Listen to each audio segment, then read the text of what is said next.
솔라 스크립투라 오직 성경 대전 CBS에서 함께하는 내 마음의 평화 4월 20일 목요일 순서 한정입니다. 지금 이 시각 대전 세련학교회에서는 예정총회 이단 피해대책 조사 연구회 주최로 대전 충남북 지역 종교개혁 500주년 이단 대책 세미나 기회입에 시작됩니다. 본교재 및 세미나가 오후 2시부터 열리는데요. 특히 이단 신천지를 중심으로 신천지 상담, 또 실제 사례, 그리고 개혁 혁신과 이단 대처법 등에 대한 강의가 오후 5시까지 이어지는데요. 이 찬송의 고백처럼 참과 거짓 싸울 때 어느 편에 설 것인가, 주의 진리 따라 말씀 따라 오늘도 걸어가야겠습니다. 내 마음의 평화 목요일 이 시간 이단 신천지 아웃 기독교 교리 10계명 이어가는 가운데 있는데요. 오늘은 제 8계명 도둑질하지 말라 이 계명으로 말씀 나눠보도록 하겠습니다. 여러분 지금 이 방송 대전 CBS 라디오 그리고 내 마음의 평화 페이스북 페이지 라이브로 동행하십니다.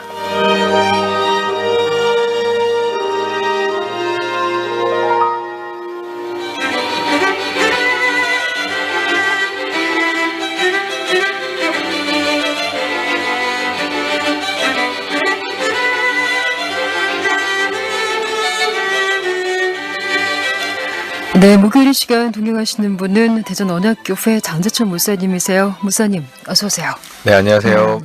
비 내리기 시작하나요? 예, 한두 방울 지금 떨어지기 시작합니다. 이날에 참 비도 많았던 4월에서 다음 주 벌써 마무리를 두고 있는데 부활절 예배 기쁨으로 참여하셨고요. 네, 아유, 부활은 참 너무 기쁜 날입니다.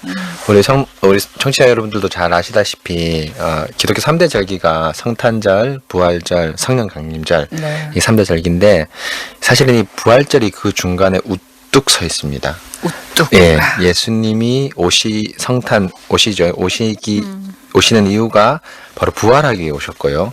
또 이 부활로 말미암아서 그리스도께서 성부 하나님께 성령을 받아서 우리에게 보내주신 날이 바로 성령 강림절인데, 그래서 한마디로 이 부활절은 모든 절기가 들어오고 또 나가는 절기의 한 출입문과 같은 역할을 합니다. 그래서 저희 교회는 이 부활절 날 가장 중요한 예수님께서 새롭게 사신 성찬을 같이 떼면서 참 기쁨을 누렸는데, 다양한 교회에서 여러 가지 행사나 또 특별히 설교 말씀을 통해서 귀한 은혜 누렸으리라 생각합니다. 맞습니다. 저희 한 주뿐만 아니라 이후로도 또 라디오 설교를 통해서 많은 분들 또 부활의 그런 귀한 메시지를 나누게 되실 텐데요. 주일에 나눴던 부활절에 나눈 이 계란. 좀 구운 계란 많이 해서 예. 두고두고 드셨을 것 같아요. 예, 맞습니다. 요새 구운 계란 참 많이 합니다. 네, 맞아요. 자, 부활절 이후에 또 청취하시는 분들이나 지금 또 페이스북에 함께 하시는 분들, 우리 삶 가운데 좀 어떤 고백으로 나가길 원하세요, 목사님? 예, 참, 사실은 이제 세상은 어떻게 보면은 죽음과 또 어두움이 가득하다고 얘기할 수 있는데요. 부활로 말미암아 이 죽음의 세상에 저희가 밝은 빛으로 또 생명으로 살아갈 수 있었으면 좋겠습니다.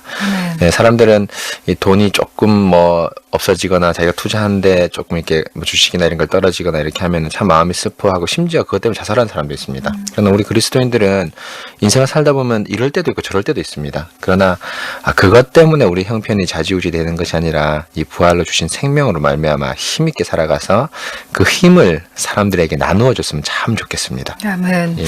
어떤 상황이든 좀 일치에 죄를 주는 주시기를 좀 간구했으면 좋겠는데요.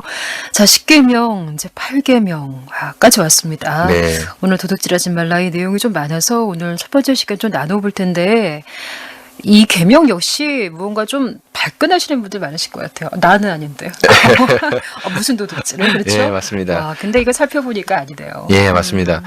10계명 전체가 우리가 보았다시피 겉으로 드러나는 어떤 이런 큰 범죄를 다루는 것이 아니라 우리 마음속의 문제를 다루고 있습니다. 네. 그래서 이 도둑질 하지 말라 8계명도 역시 마찬가지인데요.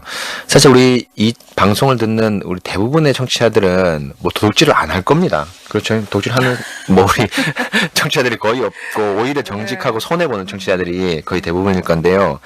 근데 이제 물론 그런 큰 도둑질을 하지 말는 것은 당연한 것이니와 사실은 이제 이 8계명에서 얘기하는 것은 오늘 소개리문답에서 나오는 대로 남의 것을 부당하게 저해하거나 저해할 소지가 있는 일과 또 마음까지도 말씀합니다. 그래서 요즘 보면은 돈 있는 사람이 교묘하게 탈세를 하는 거거나 합법적인 건 하지만 누가 봐도 저것은 그 법을 이용해서 세금을 적게 내려는 것이나 또 요즘 우리 기독교 참 부끄러운 것 가운데 한 가지인데 교수님들이 남의 것을 거의 가지고 오면서 인용을 달지 않습니다.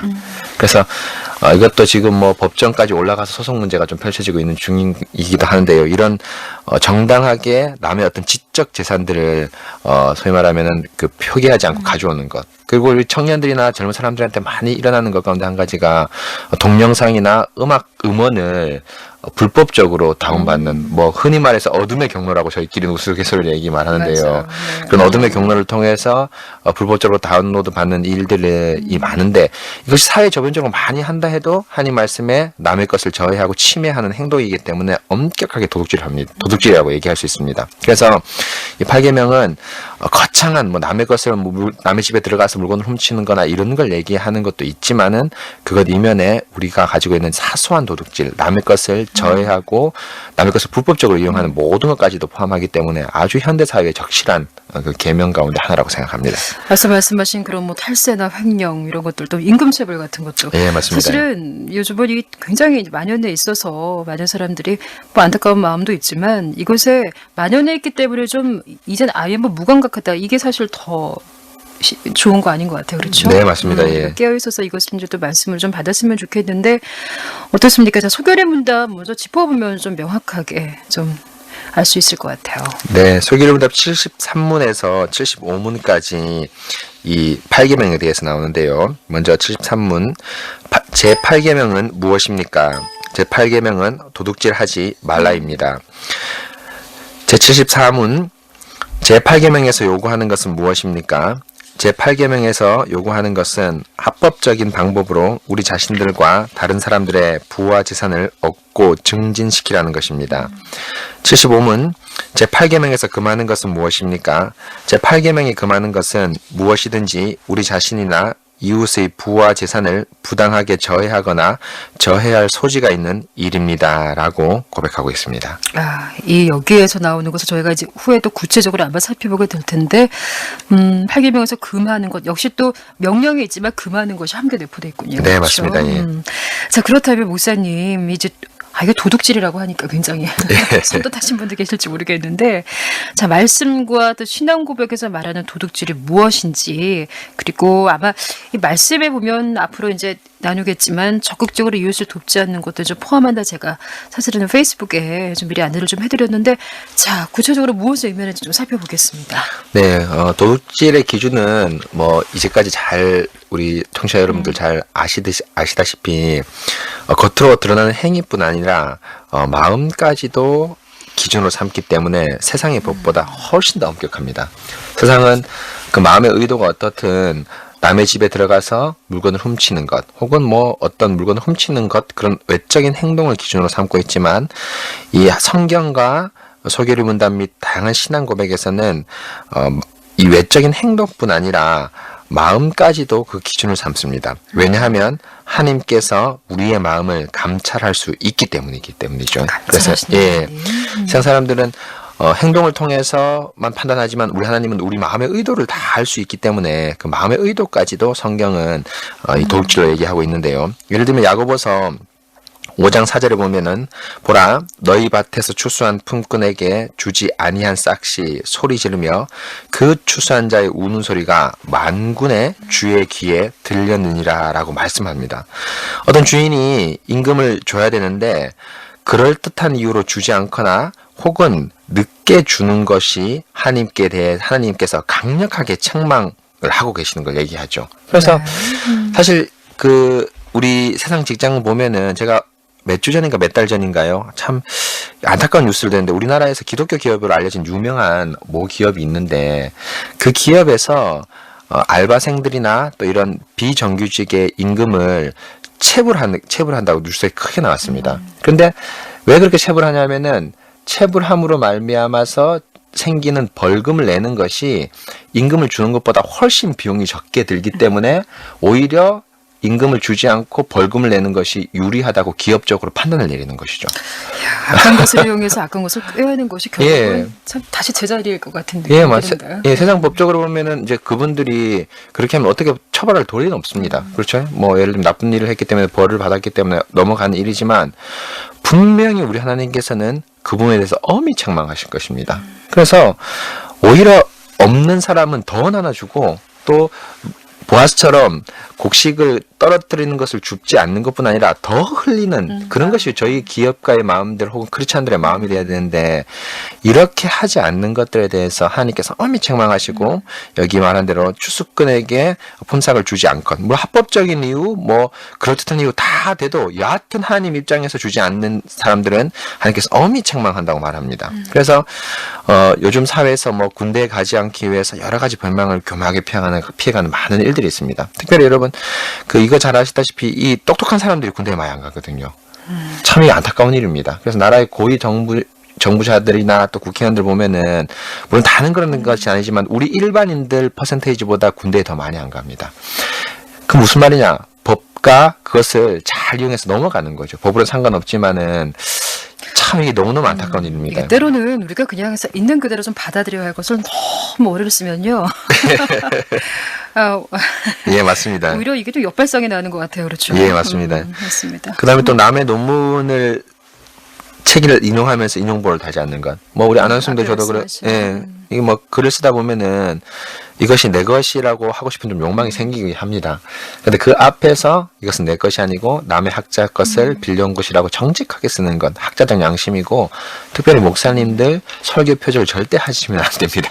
이거 아주 중요한 거죠. 지금까지도 설교 표절이 간간히 뉴스가 되고 이러는데 이런 것도 엄밀하게 말해 도둑질합니다. 그래서 여하튼 법을 피해가든 세상 눈을 피해가든 그것과 상관없이 하나님의 말씀에 따라서 10년을 감찰하신 하나님에 따라서 우리의 마음에 도둑질하려는 의도가 있으면 그것을 다 도둑질이라고 얘기를 합니다. 그리고 또 하나 성경에서 아주 중요하게 여기는 것은 이렇게 하지 말라뿐 아니라 하라도 있습니다. 그렇죠? 그래서 도둑질을 하지 않을 뿐 아니라 오히려 남을 도와야 된다고 얘기하는데요. 에베소서 4장 24절에 보면 28절에 보면 도둑질하는 자는 다시 도둑질을 하지 말고 돌이켜 가난한 자에게 구제할 수 있도록 자기 손으로 수고하여 선한 일을 하라라고 말씀합니다. 그래서 도둑질을 하지 않는 것을 목적이 아니라 열심히 우리 성도님들 일하셔고 돈 많이 버십시오. 예, 정말 돈 많이 버십시오. 우리의 돈과 재정과 시간이 필요한 교회와 가는 사람들 얼마나 많이 있습니까? 그렇지 않습니까? 예수님의 사랑으로 그분들에게 돕는다면은 이것보다 더 큰 복음 전파가 어디 있겠습니까? 그래서 우리 것을 많이 가지고 또 많이 좋게 사는 것뿐 아니라 그걸 가지고 남을 위해서 돕고 구제하는 것이 오히려 사실은 이 8계명의 아주 핵심적인 계명이라고 얘기할 수 있습니다. 남을 적극적으로 돕지 않는 것 역시 도둑질이라고 예, 맞습니다. 예. 의미할 수 있나요? 네. 이 성경에서 말씀하시는 도둑질의 기준이라는 것이 이제 명확히 이제 말씀을 통해 우리가 알 수 있는데 이 부분을 조금 더 살펴보아야겠습니다. 예. 맞습니다. 금방 제가 말씀드린 대로 성경에서 말하는 아주 중요한 기준 가운데 한 가지가 외적 행위가 아니라 바로 우리의 마음이거든요. 그래서 마음에서 남의 것을 탐내거나 또 그것을 저해하고 또 남의 것을 명예나 그것을 실추시키려는 모든 행위가 다 도둑질이라고 얘기합니다. 근데 왜 그렇게 하나님께서 그렇게 얘기하시냐면 아주 중요한 것이 하나님께서 우리의 심령을 감찰하시기 때문이죠. 그래서 대표적으로 초대교회 때 사람들이 이제 현금을 막 했거든요. 가난한 사람들이 많아서 했는데 그중에 아나니아와 삽비라도 헌금을 했는데 그 헌금을 자기가 다 팔아서 일부를 숨겨놓고 마치 다 판 것처럼 내가 다 팔아서 전 재산을 기부하는 것처럼 했는데 이것을 바로 베드로가 알아봤습니다. 그래서 베드로전서에 사도행전에 이렇게 말하죠. 베드로가 이르되 아나니아야 어찌하여 사탄이 내 마음에 가득하여 내가 성령을 속이고 땅값 얼마를 감추었느냐. 정말 하나님의 심령을 감찰하신 하나님께서 베드로를 통해서 엄히 책망하시는데요. 아나니아가 얼마나 깜짝 놀랐겠습니까? 그렇죠? 자기만 안다고 생각했는데 또 교회와 영예와 교회에서 영예와 또 존경을 받으려고 했는데 하나님께서 단번에 알아차시고 이 아나니아와 삽비라에게 죽음이라는 강력한 징벌을 시행하시는데요. 이렇게 심령을 감찰하시기 때문에 우리는 심령에서 도둑질을 하지 말아야 하는데요. 이렇게 심령이 왜 중요한 기준이냐 하면은 하나님이 처음에 사람을 만드실 때 사실 그 이웃 사랑과 관계되는 계명 아닙니까? 네. 이웃 사랑을 그냥 조금만 또 혹은 마음의 일부분만 하라고 얘기한 것이 아니라 마음 전체를 기준 삼아서 그 마음이 온전히 이웃을 향해서 봉사하고 섬기라고 하나님께서 만들어 놓으셨기 때문입니다. 그래서 가장 대표적으로 아담의 최초의 이웃이자 아내가 하와죠. 그렇죠? 예, 이웃이자 아내인데 아내이기도 하고 이웃이기도 한데 그 하와를 보고 뭐냐 했냐면 이는 내 살 중에 살이요 내 뼈 중에 뼈라고 얘기했습니다. 이 말은 뭐냐 하면은 그냥 단순하게 러브성을 넘어서서 내가 이 여인 또 이 아내 이 이웃을 위해서 내 마음 전체를 바치고 또 하나님을 사랑하는 것과 똑같이 이웃을 사랑한다는 그 총체적인 고백에 여기에 녹아 있습니다. 그래서 찬양 온만 다 해야 돼요. 예, 맞습니다. 온만 다해서 이웃을 사랑했습니다. 그렇기 때문에 이웃에 대해서 그 마음이 조금이라도 부족하거나 또 그 마음 가운데 나쁜 마음이 조금이라도 있다면 도시락하는 마음 조금이 있다면은 그것은 처음 하나님께서 우리를 만드신 목적이 아니죠. 그래서 하나님께서 우리 마음 전체를 다해서 이웃 사랑하라고 엄히 명령하시고 또 저희는 그렇게 반드시 해야 됩니다. 근데 그 맛있는 것과 하나님 원하시는 이 마음들 이런 행함들을 그런 생각 드네요. 이렇게 나 자신이 주님께 흠뻑 젖지 않고서는 이 정말 자원하는 이 마음, 이웃을 위한 마음이 정말 쉽지 않겠다라는 마음이 들어요. 그렇죠? 네, 맞습니다. 결국에는 사실 이웃 사랑 또 도취를 하지 말라는 것은 자기 사랑과 이웃 사랑, 자기 사랑과 하나님 사랑 간의 싸움입니다. 그래서 하루에도 수없이 자기 사랑과 하나님 사랑 혹은 이웃 사랑의 판단에 서 있습니다. 그렇죠? 신호등 하나 지킬 때, 횡단보도 건널 때, 쓰레기 종량제 봉투에 담을 때, 기타 등등 하루 종일 아침에서 태어나서부터 저녁에 잘 때까지 이런 마음이 드는데요. 그때 우리 마음을 감찰하시는 하나님을 엄밀하게 잘 보시면 우리 마음이 하나님께로 곧게 나갈 수 있을 것 같습니다. 좋습니다. 지금도 더 쉬지 않고 우리와도 동행하시는 주님을 바라보게 되는데요. 자, 내 마음의 평화 목요일 이 시간 기독교 교리 오늘 이제 10계명 쭉 살펴보는 가운데 이제 8계명까지 왔습니다. 지금 동행하는 시간이 1시 47분 15초 지나네요. 조금 쉬어갑니다.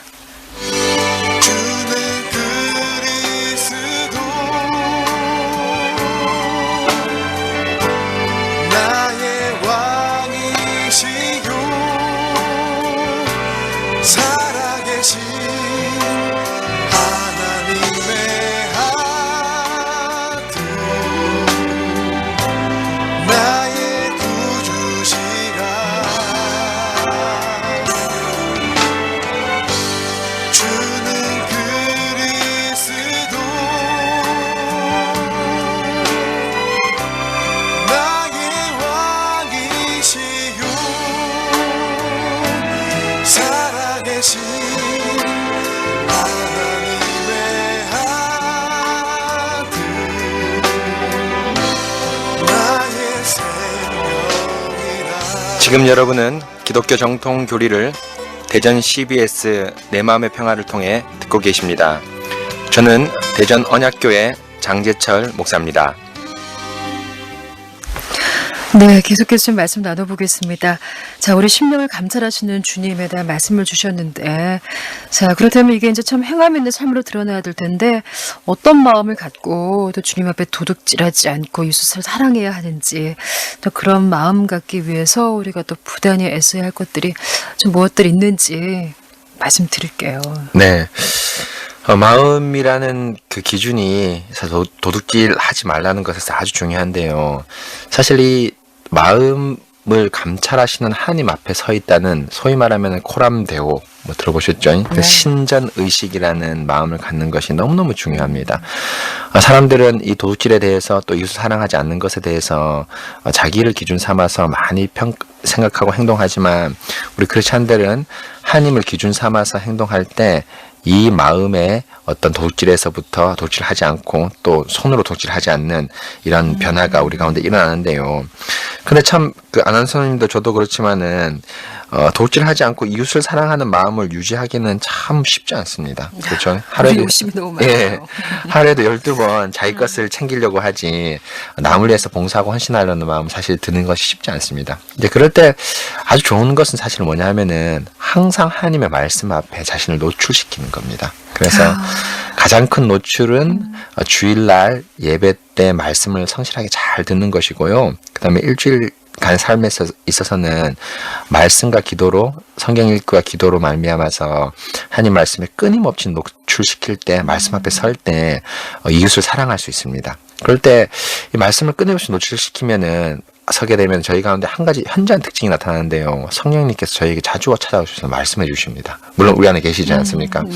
그래서 이제 성령님께서 찾아오신다는 말이 무슨 말이냐면은 성령님께서 이상한 음성으로 얘기한다는 것을 얘기하는 것이 아니라 어떤 결정적인 판단이 드는 순간이 딱 될 때 성령님께서 우리 마음을 감동시켜서 이것은 도둑질이야 라고 명확하게 말씀을 하십니다.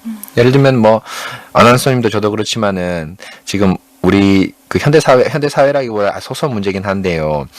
주차하는 거 참 문제지 않습니까? 네, 어디 가나 뭐 요즘 집에 차도 뭐 2대, 3대까지 있는 분들도 많고 그래서 주차하는 거 참 문제인데, 저희 같은 경우는 아파트에 보면은 어떤 공간에는 주차 공간이 많이 났는데 어떤 아파트 동 밑에는 주차 공간이 없습니다. 그런데 조금만 이제 옮겨서 그쪽에 주차를 하면 되는데, 이제 거리가 멀다는 이유로 그 많이 몰리는데 불법 주차 뭐 이중 주차도 해놓고 막 이렇게 하거든요. 근데 뭐 저도 사실 그거 몇 번 해봤는데 하루는 전화가 왔는데 급한 분한테 전화가 왔어요. 네. 급하게 상당히 미안하더라고요. 죄송하다 얘기하면서 제가 이제 올라가면서 그런 불법 주차라고 올라가면서 혹시 저분이 아프거나 혹은 뭐 긴급하게 임산부 같은 경우는 내가 어떻게 할까? 다음엔 절대 이런 일을 하지 말아야 되겠다 하면서 정말 이제는 뭐 정말 거의 하지 않는데요. 네, 특별한 일이 아니면은 특별한 일이 없겠죠. 특별한 일이 아니면은 주차 공간이 없으면은 빈 공간 좀 멀리 있더라도 빈 공간 사시는데 그럴 때 성령 하나님께서 제 마음 가운데 감동을 주십니다. 그래서 불법 주차를 하거나 또 남에게 좀 피해를 주려는 그런 어떤 것을 할 때 하나님께서 대체라 네가 거기 하면은 급한 일이 생길 때 어떻게 하겠냐, 새벽이면 어떻게 하겠냐라고 하면서 할 때 네 하나님 맞습니다 하면서 이제 정위치 주차를 하고 또 제가 할 수 있는 역할을 충분히 하는데요. 근데 이것이 우리 마음 가운데 그냥 생기지 않습니다. 네. 그래서 주일 들은 말씀 또 기도와 말씀을 통해서 항상 하나님 말씀을 끊임없이 묵상할 때 그런 마음이 생기죠. 예. 그래서 말씀을 앞에 노출시킬 때 성령님께서 우리에게 얘기하실 때 그때 도둑질하지 않는 마음이 가득하게 되죠. 예.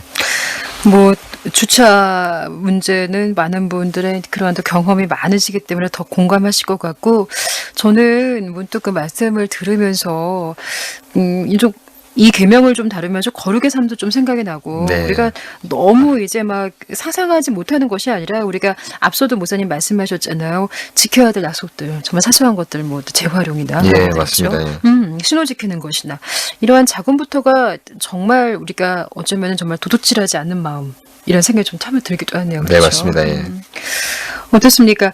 그 앞에 예배 잠깐 말씀하셨잖아요, 예. 목사님. 예배, 온전한 예배. 근데 저는요, 그 80년대죠. 중등부 때니까 목사님도 기억 있으실까요? 그때는 물론 뭐 본당 예배 외에 이렇게 오후에 모이면 그때는 보통 이 마룻바닥, 네, 맞습니다. 기억나세요? 예. 왁스 칠하던 마룻바닥에 무릎 꿇고 이제 막 찬양하고 했잖아요. 맞습니다. 예. 야, 요즘 너무 편하게 앉아서 예배 드리는 거 아닌가. 예. 가끔은 그 시절이 좀 그립기도 해요. 예, 무릎 맞습니다. 꿇고 앉아서, 그쵸? 예. 참, 제가 나이가 많이 든 건 아닌데, 가끔씩 자세와 마음가짐이 아주 밀접하게 연관되어 있다는 생각이 아주 잘 듭니다. 네. 그래서 예전에는 제가 젊었을 때, 대학생 때는, 뭐 예배만 잘 들으면 되지, 옷을 뭐 그렇게 뭐, 깔끔하게 입고 가도 되냐, 이런 생각이 많이 들었거든요. 그래서 뭐 청년들 보면은, 체육복 차림으로 오기도 네, 하고, 네. 우리 자매들은 머리도 안 감고 모자 쓰기도 오고 하고, 막 이러지 않습니까? 저도 젊었을 때 그랬는데, 제가 조금 나이가 들면서, 이게 나이가 들었다기보다는, 만약에 내가 취업 시험을 하러 가는데 면접관 앞에서 체육복을 입고 갈 수 있을까? 우리 자매들 같은 경우에는 뭐 예를 들면 화장이 기본이라고 생각하시면은 그렇게 자기 면접관 앞에서 화장하지 않고 맨 얼굴로 머리 안 감고 모자 쓰고 갈 수 있을까? 그런 생각 들지 못하더라고요. 하나님 앞에 서 있는데. 그래서 이런 마음가짐을 드는 것이 단순하게 나이가 들었기 때문이라기보다는 제가 하나님 말씀으로 하나씩 성화되는 단계가 아닐까 싶습니다. 예. 좋습니다. 예. 있는 모습들하고는 좀 구별하셔야 돼요. 예, 맞습니다. 예.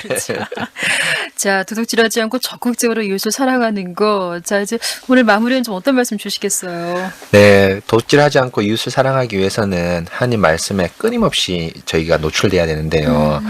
특별히 도둑질하지 않고 이웃을 사랑하는 것은 크게 어려운 문제가 아닙니다. 아주 사소한 것에서부터 시작합니다. 그래서 우리 여기 방송을 듣는 형제분들은 많이 하시는지 모르겠지만 저는 쓰레기 종량제나 쓰레기는 제가 저희가 전담을 하거든요. 재활용이나 이런 거 남자들이 많이 하지 않습니까? 네, 많이 하십시오. 예.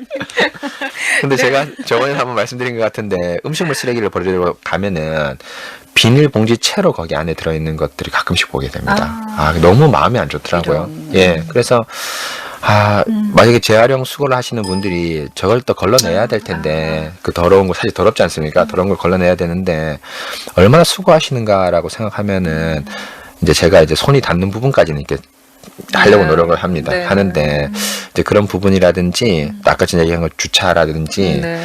또 제가 담배를 피지 않기 때문에 그런지 모르겠지만은 담배를 피시는 분들이 정해진 장소가 아니라 뭐 주거 공간을 활보하면서 담배를 피고 다니더라고요. 네, 네. 그리고 아파트 방송에서는 화장실에 제발 피지 마십시오. 계단에 제발 피지 마십시오 이러는데 계단과 화장실에서 실시때때로 피시는 분들이 많더라고요. 그분들도 힘드실 것 같아요. 예, 그분들도 힘드시죠. 예, 그래서 이런 사소한 일부터 우리가 이웃 사랑하는 것을 시작한다면은 우리 사회가 아마 저희 때문에 깨끗하고 이웃 사랑하는 것이 점점점 넓혀질 것입니다. 그래서 어떤 교회 집사는 이렇게 주차도 정확하게 하고 쓰레기 재활용하고 재활용하는 거 보니까 너무 감사하다라고 하고 뭐 하나의 에피소드는 제 같은 경우에는 음식물 쓰레기 비닐봉지를 이렇게 딱 모으는데 막 떨어뜨려 놓지 않습니까? 네. 제가 항상 좀 정리를 좀 하는 편이거든요. 이렇게 정리를 하면 요령을 터득하셨군요. 예, 정리를 하면은 다음날 아주머니하고 그 청소년 아주머니하고 부딪히면은 아주머니 참 감사하다고 인사를 한번 자기 하실 때 마음이 너무 흐뭇했습니다. 사실 저 교회 다니는데요 이런 얘기 하고 싶은데 예, 그런 얘기 못 하고 네. 예, 사소한 것에서부터 남의 것을 어떤 피해를 주지 않고 이웃을 사랑할 때 이 8계명이 시작된다고 생각합니다. 예. 저희는 오늘 이 첫 번째 시간이라고 말씀드렸어요. 그렇죠. 이제 다음 주 3월 마무리 시간에는 이 도둑질하지 말라 조금 더 구체적으로 살펴보면서 좀 마무리 시간 같이 해볼게요. 네. 자, 오늘 대전 언약교회 전재천 목사님 귀한 동행 감사드리고요. 저도 여기서 인사드리겠습니다. 고맙습니다. 감사합니다.